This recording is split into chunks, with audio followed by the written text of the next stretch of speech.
What's up, tribe? All right, the wait is over. This is going to be your review for Greenleaf Season 3, Episode 1. Go ahead and hit that subscribe button. I hope you like this video. So we see that we are picking up pretty much where we left off last season. May done kicked the bishop out the house. The bishop done went down to Miss Cross, went to her hotel. And we see where Gigi and May get into it, because of course she blames Gigi for everything. It's Gigi's fault. She said, you came home. Y'all know the clip. You see it sort of in all the previews. You said you ain't come to sow no discourse, but since you been here, all kinds of stuff been happening. She blamed Gigi for everything. Gigi said, last I checked, I ain't made Kevin gay. I didn't have nothing to do with the little girl running away. She was like, you gonna put all this on me? I didn't have nothing to do with none of this. She said, I came home to handle the situation with Matt. And look at how that turned out. Okay. All right, May. You mad. You mad. I know. We see the bishop, we see the bishop waking up in the bed. And he got on his little white beater and everything. And he all smiling and reached for the pillow. And Miss Cross is waking him up. But we learned that nothing happened, although he did go to her hotel room to talk to her, and he told her everything that was going on and that May had kicked him out. I'm sure he didn't tell her the whole story, but told her enough that she knew that May kicked her out, and she coming on to him, and he keep telling her, hey, I am still a married man. I appreciate your listening ear. I appreciate your flattery, but ain't nothing about to pop off. And he's getting dressed and everything. He said, I'm going to go over to Calvary. And she was like, really? You can go back there, So she landed on real thick, but Bishop ain't going for it. He really isn't. And that's when he gets the text about Corinne running away. So then he's really like, okay, I got to get out of here. I got to go see what's going on with my granddaughter. So they found out that they done found the granddaughter. And Jacob is acting just like a father should act. He is digging in her ass. Took her cell phone, took her ID, took her driver's license, her ATM card, everything. He was like, you are punished until I tell you you are punishment. And, he was like, I can't believe you would do this. He's going off. He's acting the way a father would act when the night before you find out your daughter's in an abusive relationship, and then you run off with the boy that's abusing her. Granted, he felt bad about his reaction to the situation, but he was reacting like a father. And she's talking about he said, you lucky I didn't press charges. And she was like, you lucky he didn't press charges against you, because remember Jacob had punched the boy. And she said, don't act like that you doing him a favor. Y'all made a deal. He said, little girl. That's the part that got me, because that's my line. Little girl. I do that with my students all the time. I be like, little girl, little boy. He said, get your butt in that room. He said, you grounded for life at that point. Or you grounded just for life. Just because she still got that mouth, And later on, the mother goes to check on her, and she was like, look, we love you. We love you. And she said, look, I didn't know what else to do. I was embarrassed. I felt like everything was my fault, that I had ruined, the night. I'd ruined everybody's night and everything. And her mother was like, no, this has nothing to do with you. This isn't your fault. I didn't say that, but she was like, this isn't your fault. You didn't do anything wrong. She said, we're going to get through this. And then we see later on in the episode, because I'm going to just go ahead and finish this story up. We see later on in the episode, she taking up the collection at the church. And she pocketing money. So I don't know if she planning another great escape or what. But she was pocketing some coins. Alright. So Bishop is back at the church. And here come Miss Cross sashaying her ass right on through. And she gonna walk right past the receptionist. The receptionist, my girl that always got her earbuds in. Like, she about to walk up in the bishop's office. And old girl was like, excuse me, where do you think you're going? She said, I'm going to see the bishop. Is he available? She said, probably not, but I'll check. So, of course, she calls the bishop, and the bishop is available. And, then Miss Cross looks at her like, oh, look at me, like Moses parting the waters. She was like, mm-hmm. And she tries to grab the mail. Like, I'll take this in for you. She was like, nah, I got it. And she was like, but I insist. Like, she is trying to grab the mail. She was like, no, I got it. We found out later why she was so insistent on trying to get to that mail, but we'll talk about that in a minute. So she goes in, and the bishop tells her, he's like, look, I think it's best that we just keep our interaction professional. I'll see you at church. I appreciate everything you're doing for the church and, and all of that. But at the same time, I'm still married, and we just need to keep things where they are. We need to keep it on an even keel. And, she agrees. But y'all remember, she's scheming. So she's trying to get, I really thought that when we saw Bishop wake up in that bed, I didn't think he had slept with her. However, I did think that she had maybe taken some pictures of him while he was asleep, or maybe, did something that would put him in a compromising position. But I guess she didn't, because she's still trying to, get him to do something. So she plays it cool, but she's really like, oh, this is throwing a monkey wrench in our little scheme. We need you to stop being, an angel and shit.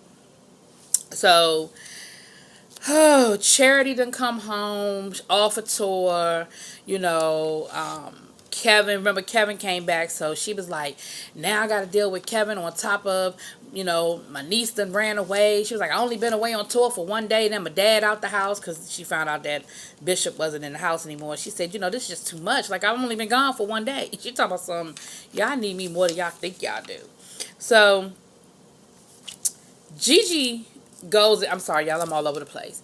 Gigi actually went in and interrupted the bishop and Miss Cross. Because, of course, when Gigi walks up, the receptionist is like, oh, he's available. You can walk right on in. And they weren't doing anything that was inappropriate, but Gigi was kind of just giving it the side eye. Like, they were sitting next to each other laughing on the couch. And Gigi was kind of just like, because, Gigi knows why he's out the house. She knows about the affair with Oprah's character. She knows about all that. So she's just looking at her father like, dude, aren't you in enough hot water? Like, do you really need to be fanned in the flames? So she says, look, can we go get something to, go get a cup of coffee? He's like, sure, let's go. So Gigi tries to talk to the bishop about what's going on and everything. The bishop told her to stay out of it. She said, but what did she say? Hey, she said something about, she said, but he said, I can't believe that my wife would believe lies from her biggest enemy. And Gigi was like, but they weren't lies, were they? No, she said, well, were they lies? And he looking at her like, oh, really? Like, you don't believe me now? He was like, mind your business, Gigi. She said, but, so they are true. So what you're being accused of, you're guilty of. He was like, Gigi, mind your business. So that's let Gigi know that, okay, with the affair, it wasn't just a one night thing. It was an ongoing situation with my damn aunt. Like, and because her and Oprah's character is so close, I feel like she kind of already knew or suspected, and that sort of just kind of confirmed the conversation. So let's go over to Triumph for a minute. Jacob is having problems over at Triumph. He's still having problems with that business manager. That business manager is telling him that them teaming up with that homeless ministry is a money pit, and they really can't afford to do it. And Jacob was like, look, we done already had this conversation. We voted on it. It was approved unanimously. I don't want to keep having this conversation. She said, yeah, but when they approved it unanimously, they didn't know it was going to cost this much money. Jacob was like, look, we getting ready to start live streaming the show. We'll be fine. It's, money, it's a little funny right now, but it'll all work out. It will be fine. So when she leaves out the office, here come Tasha ass, Basie's wife. She never talked to Basie like that. I don't know about that. I don't think that you should let her talk to you that way. So of course, Jacob was like, put that little battery in his back. You know what I'm saying? So he tells his wife about it. The wife is talking about trying to get the daughter some help and some counseling and stuff. And he tells the wife, I think we might need to fire Brittany. Brittany's the business manager. She's like, why? And he told her about what happened and everything. And then what Tasha said, she was like, Tasha ain't the first lady. He was like, I know, but, she said, I don't know. We need to talk about that. But you could tell he ain't really happy with Miss Brittany and how Miss Brittany is rolling.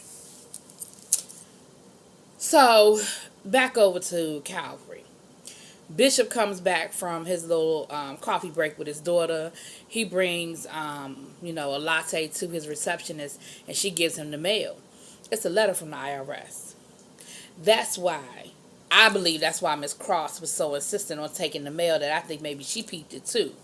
But it's a letter from the IRS. He immediately goes to May and says, look, we got problems. And of course, she's still off on, him having the affair, whatever. He was like, look, we need to put that on the back burner right now. We got bigger problems. And she's like, well, what is it? Come to find out, when Mac was still running the finances of the church, they had a tax situation. He doubled the tax situation by bribing the guy that was, I guess the auditor or whoever. Well, that dude just went to jail for fraud, and the IRS is giving them 90 days to pay $2 million in back taxes. May was like, well, where the hell we going to get $2 million from? He was like, I don't know. We going to maybe ask Miss Cross, take up a special collection. He said, but until we figure it out, and in the meantime and in between time, we need to present a united front. He was like, I need to come back home. She was like, no. Absolutely not. She said, it's one thing to present a united front. It's something totally different to represent a fraud, and I'm not going to do it. She was like, you're not coming back to my house.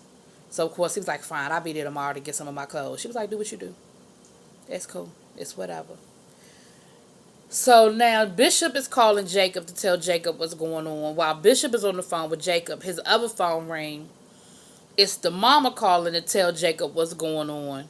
Now Jacob got Bishop on his cell phone, mama on the house phone, and both of them are trying to tell him their version of the story. And he's confused because, of course, he don't know nothing. Now, while he's trying to handle this, and, of course, his wife is like, what? She put him out the house. What's going on? And he can't, he's having 3 different conversations. Gigi calls, and he got to click over. Gigi was like, look, we need to talk. He was like, yeah, we need to talk. So the siblings get together. We got Jacob, we got Gigi, and we got Charity, whatever that baby girl name is. And they're talking about the situation. And she lets them know that it's true. Like, Daddy did have an affair. They were like, oh, we, before they got married, we knew about that. She was like, nah. After they got married, him and Auntie was still getting it in. Like, ongoing. So, of course, Charity was like, what? Like, he was having an ongoing affair with, Aunt, I don't remember Oprah, Aunt O. And she was like, yeah, yeah. Jacob was like, psh, after all he put me through when I had my little situation, I just feel like this is just vindication for me. So Jacob is cool. He over in the corner eating his pizza. He ain't tripping at all. And Chastity is, now she in her feelings because she can't believe her father, actually had an affair and had the indiscretion, just like any other child. She was like, so I'm getting ready to come from a broken home. He go, Jacob, how old are you? Like, for real? You worried about, really? Like, you in your 30s, somebody coming from a broken home. Like, really, dude? So Gigi is like, look, we need to figure this out. We need to get them, get them back together, whatever. And Jacob is like, whatever. Like, he gave me such a hard time. Let him handle it. All the little comments he made about me, I ain't in it. And, of course, Chastity, she's got her little feelings hurt because, her father did this. And anybody that would deal with that, like, we all, I believe, would have that. I know I would. God forbid, something like that. I would be, like, devastated. So I think that's what Charity is dealing with. So, because Gigi can't get through to her siblings, she goes to her boyfriend, Rick Fox. And he's listening to her and everything. And she was like, well, will you go with me to church tomorrow? He was like, absolutely not. She was like, why? Like, I thought we were in this together. He was like, oh, I'm here to support you. But I ain't going to be a part of, I'm not going to church tomorrow and be a part of this soap opera. Like, I'm not doing that. I mean, y'all remember, he already ain't really feeling church anyway. So he was like, I'm not coming to church to be a part of this drama. But I got your back, though, from over here. I'll be on this side with your back. So that was all Saturday, y'all. So it's Sunday morning. Gigi coming down, getting ready. She ready to go to church. Got her Bible. And Lady May, is sitting at the table drinking her tea. And she not dressed for church. So Gigi is like, well, what's up? Like, church is starting in 30 minutes. What's going on? And she said, I can't do that. Like, I can't sit in church and present a fraud and watch your father preach. Like, I just can't do it today. And she said, well, what are you going to do, Mama? And she said, you know what? I don't know what to do on a Sunday morning. She said, it's been so long since I haven't gone to church. I don't know what to do. So, pause that. We'll put a pin in that. Chastity and Kevin. Now, I told y'all Kevin's back. He wants to see his son, and he's talking about custody.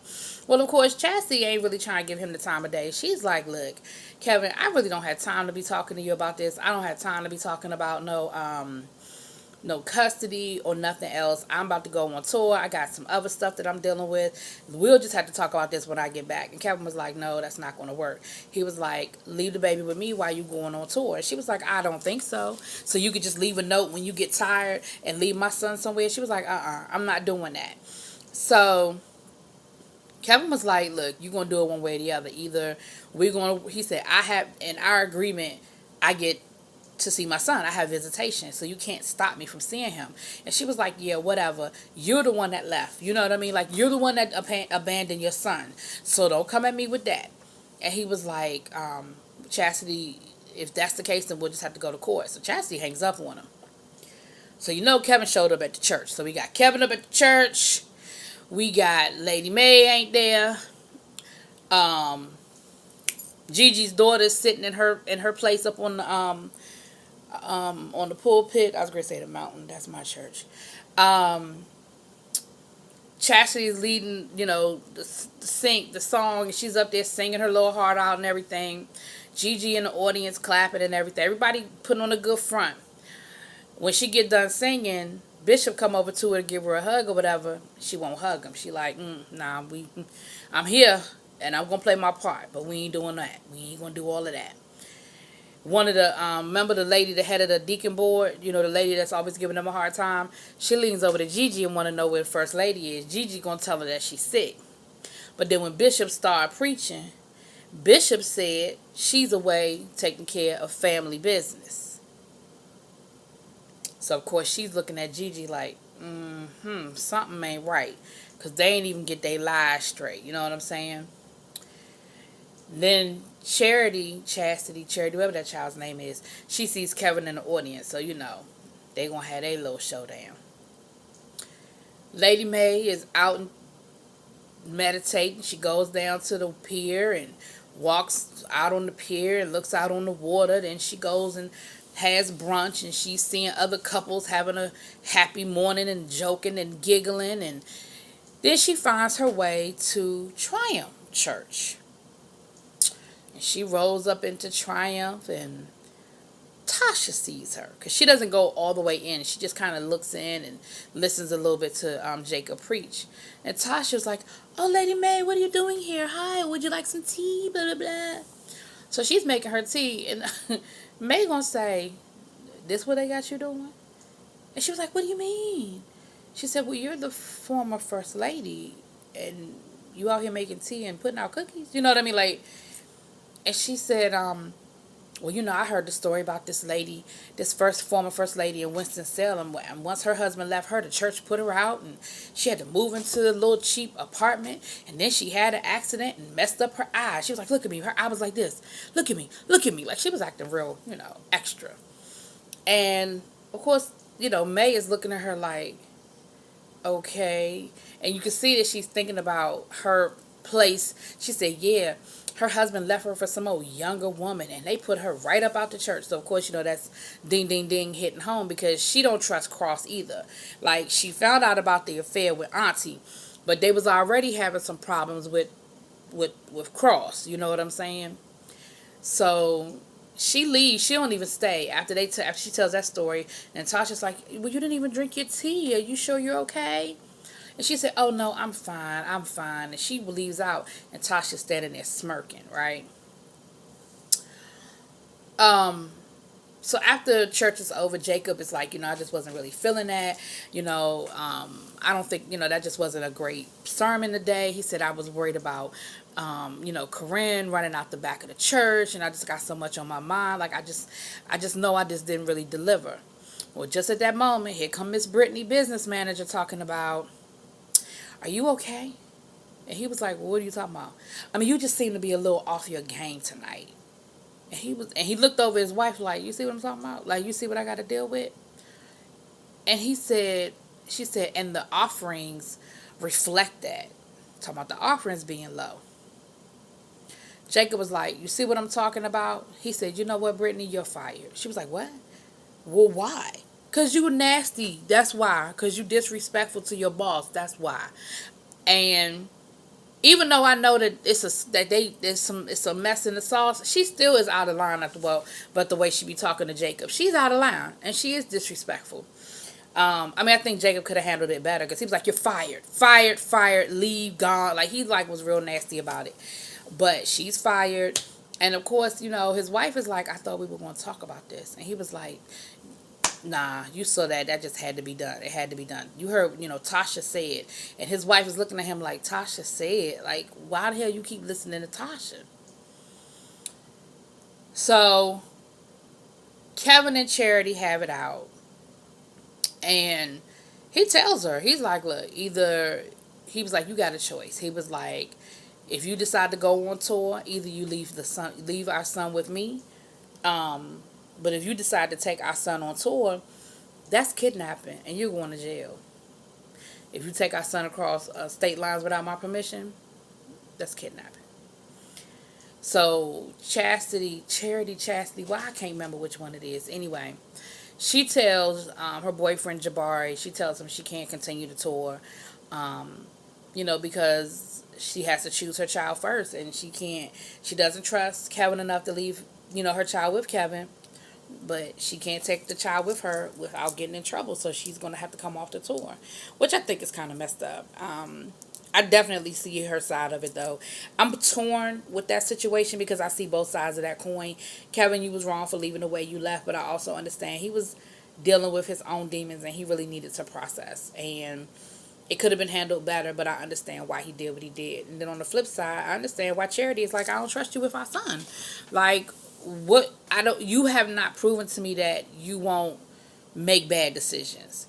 But I do think they could have made a compromise. I feel like there could have been a compromise achieved, but whatever.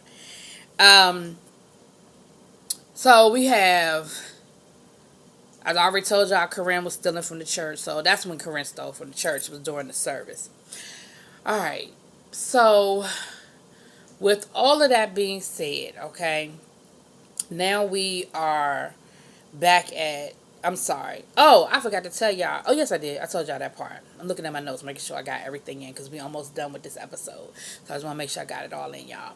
So then we see Miss Cross, roll up on Gigi, excuse me, talking about, yes, if there's anything that you need, you let me know. I just love, basically, I love giving my money to this church. And then we see Cross and Tasha basically talking about setting up the bishop. She ordering lingerie because she talking about, I got to step my game up because he's like a little, he's like a saint, like he had him in the hotel room, still couldn't get him to do nothing. That's why I said I thought maybe she had taken some pictures or something, but I guess she didn't when she was like, I had him in the hotel room and I still didn't get nothing. So but we see Gigi with Rick Fox, and she's like, I got my eye on Miss Cross. Like, I don't trust her. I don't know what's up with that, but it's something with her. And then Gigi was like, but I'm going to fight. I'm not going down without a fight. She's not going to come and she's not going to come in and do no damage to my church. And Rick Fox was like, your church? He was like, that's the first time I heard you say that. And she was like, yeah. Yeah, my church, So the bishop comes back by the house to get his things. And May is sitting there. And she calls him James. She doesn't call him Bishop. She calls him by his government. She said, she won't look at him, but she said, You can move back in till we get past this IRS stuff. And after that, I don't know.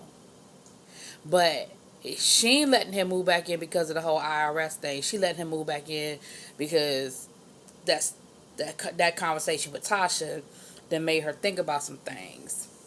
But anyway, y'all, you know it's a 2-night event, so that's the first episode. Tomorrow will be the second episode. Y'all let me know what y'all think.